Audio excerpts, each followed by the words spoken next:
Good morning. I found a real gem on YouTube this morning of a speech made in our Parliament into 1999, I think.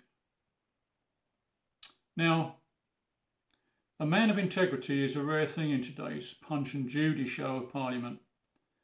And I've learned in my life that people will forget what you said, and people will also forget what you did. But people will never ever forget how you made them feel. Anthony Neil Wedgwood Benn, the greatest Prime Minister we never had, he was one of those people. A man of principle whose title was Anthony Neil Wedgwood Benn, the second Viscount Stansgate.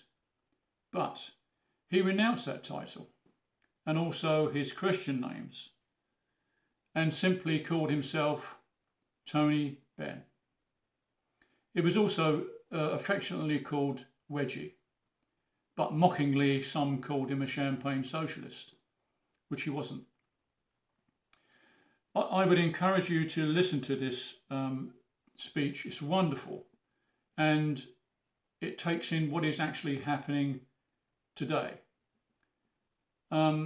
And if you notice, Jeremy Corbyn is sat right behind him, a lot younger, as we all were.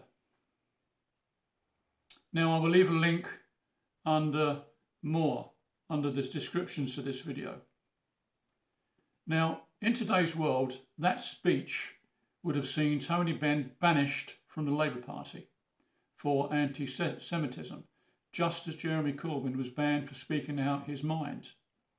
And the real tragedy of this speech is that the war went ahead anyway, regardless of what he warned. And a million Iraqis died, which makes me absolutely ashamed of our so-called leaders who constantly follow America like a puppy dog, even to this day. But consequences will surely follow the hubris being displayed like a rabid dog, and nemesis will always follow hubris, trust me. A summer election is coming in England, but in my humble opinion, it's pointless to vote because it's a foregone conclusion that Starmer will be your next Prime Minister, like it or not. And he most certainly is not Tony Benn. He's more like Tony Blair, and that's a good enough reason not to vote for him. Scarily, the establishment will get away with this, and Tony Benn will be turning in his grave. Thank you for listening. Bye-bye.